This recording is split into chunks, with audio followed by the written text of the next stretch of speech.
जय श्री कृष्ण, जय माता जी। अक्षय तृतीया कब मनाएंगे?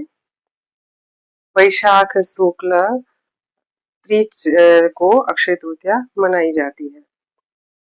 आने वाली 19 तारीख को सुबह 10:49 से लेकर के 20 तारीख को सुबह 7 बजे तक अक्षय तृतीया मानी जाएगी। अब 19 को मनाए कि 20 को मनाए? तो देखिए, उदया तिथि जब होती है तब सूर्योदय होना जरूरी है शास्त्र के अनुसार। तो 20 तारीख को सुबह सूर्योदय मिलेगा, तभी उदया तिथि मानी जाएगी। तो अक्षय तृतीया शास्त्र अनुसार 20 तारीख को मनानी चाहिए। कोई 19 तारीख को भी मनाएगा। आप कब मनाओगे वो आप कमेंट बॉक्स में बताना कि हम कौन सी तारीख को 19 को मनाते हैं या 20 को मनाते हैं। आपका जैसी मर्जी। अब अक्षय तृतीया का इतना महत्व क्यों है? बहुत महत्व है अक्षय तृतीया का, क्योंकि ये दैवी तिथि है। अक्षय नाम ही जिसका अक्षय नहीं होने वाला हो वो ही अक्षय कहलाता है। तो अक्षय तो कौन है? एक परमात्मा ही अक्षय है, बाकी तो सबका अक्षय होता है। तो परमात्मा के साथ रिलेटेड है ये वाली तिथि, इसलिए इसको अक्षय तृतीया तृतीया कही जाता है। अब अक्षय तृतीया के दिन क्या क्या हुआ? बहुत सारे दैवी कार्य हुए थे अक्षय तृतीया के दिन। त्रेता युग की शुरुआत हुई थी। सतयुग की भी शुरुआत अक्षय तृतीया को हुई थी। बद्रीनाथ केदारनाथ के पट भी खुलेंगे अक्षय तृतीया को। बांके बिहारी जी के चरणों के दर्शन भी अभी अक्षय तृतीया को होंगे। भगवान कृष्ण और सुदामा का मिलन अक्षय तृतीया को हुआ था। तो सुदामा जी ने तांदुल दिए थोड़े से मुट्ठी पर और उनका अक्षय हो गया, उनका भंडार भर गया। माँ अन्नपूर्णा का प्रागट्य दिन पर अक्षय तृतीया का दिन ही है। माँ गंगा अक्षय तृतीया के दिन ही अवतरण हुई थी। भगवान भगवान कुबेर भंडारी जी को महालक्ष्मी जी माता ने आज ही खजांची का पद दिया था अक्षय तृतीया के दिन, ताकि उनका भी धन भंडार अक्षय हो गया। तो बहुत सारे दैवी कार्य अक्षय तृतीया के दिन हुए हैं। हिस्ट्री में बताया गया है, हमारे ऋषियों ने बताया। महाभारत का लेखन की शुरुआत भी गणपति के द्वारा अक्षय तृतीया के दिन ही हुआ था। महाभारत का युद्ध अक्षय तृतीया के दिन समाप्त हुआ, शांति की शुरुआत हुई, तो अक्षय शांति भी अक्षय हो गई। महाभारत में जो अक्षय पात्र मिला था भगवान सूर्य नारायण की ओर से पांडवों को, वो भी अक्षय तृतीया के दिन ही मिला था।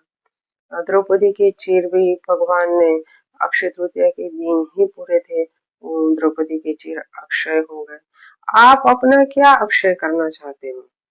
आप अपने धन भंडार, आपका आपका आध्यात्मिक ज्ञान, आपको क्या चाहिए?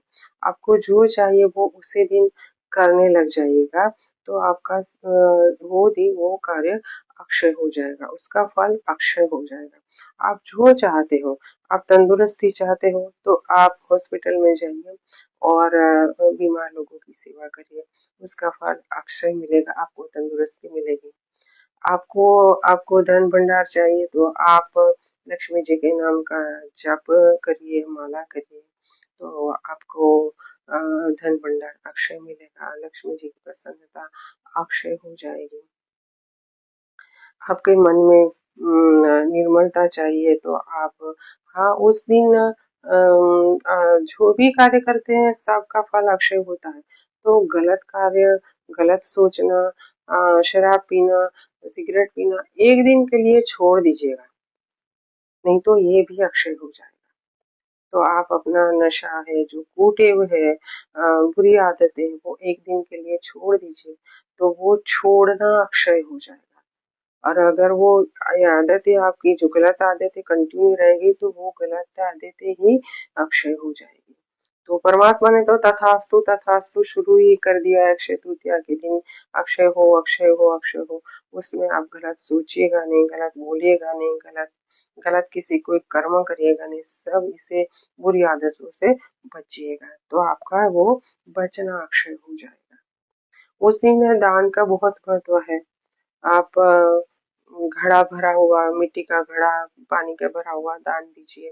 वो जो मिट्टी का घड़ा है वो ब्रह्मांड का प्रतीक है, और उसमें हम जल भर के दान देते हैं, उसपे फल रखते हैं और मिश्री दक्षिणा के साथ रख करके मंदिरों में दान दिया जाता है।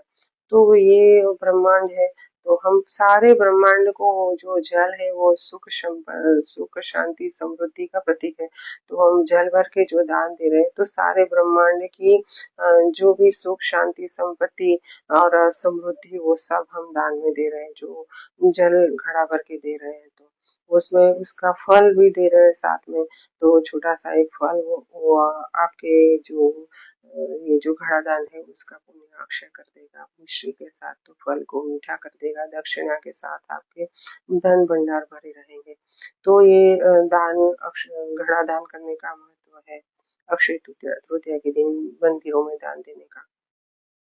गर्मी के दिन है, आते जाते यात्रियों के लिए ठंडा पानी की व्यवस्था कहीं भी आप करिए, ठंडा पानी, छाछ, शरबत वितरण करिए, तो उसका फल भी अक्षय मिलेगा। पशु पक्षियों के लिए दाना पानी की व्यवस्था करिए, गर्मी में पंछियों को बहुत जरूरत है, तो ये दाना पानी की व्यवस्था करिए, वो भी फल आपका अक्षय हो जाएगा। पशुओं के लिए चारे की व्यवस्था करिए, वो भी अक्षय हो जाएगा। आप सब दान करिए, तो साथ में खरीदी तो करनी पड़ेगी, कैसे दान करोगे? कुछ तो खरीदना पड़ेगा तभी तो दान करेंगे, तो खरीदने का भी बहुत महत्व है। सोना चांदी खरीदते हैं तो वो तो अच्छी बात है, अक्षय हो जाए, लेकिन अगर नहीं खरीद सकते तो उतना ही फल मिलेगा। अगर आप हल्दी खरीदते हो, पीला कपड़ा खरीदते हो, लाल कपड़ा खरीदते हो, चावल खरीदते हो, साबुत धनिया खरीदते हो, तो उतना ही फल मिलेगा जितना सोना चांदी खरीदने से मिलता है।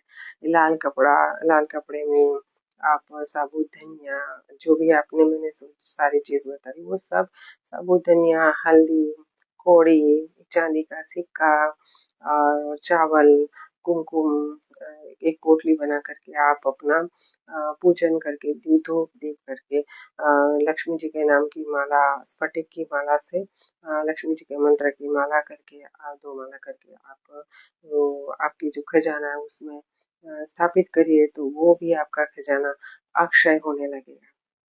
तो आप सबको अक्षय तृतीया की बहुत बहुत बधाई। आपके तन में तंदुरुस्ती अक्षय हो, आपके मन में निर्मलता अक्षय हो, आपकी बुद्धि में परमात्मा के प्रति समर्पण अक्षय हो, और आपके हृदय में भगवान के प्रति प्रीति भक्ति अक्षय हो। इसी शुभकामना करते हुए आप सभी को अक्षय तृतीया की बहुत बहुत बधाई। जय श्री कृष्ण, जय माता जी, हर हर महादेव।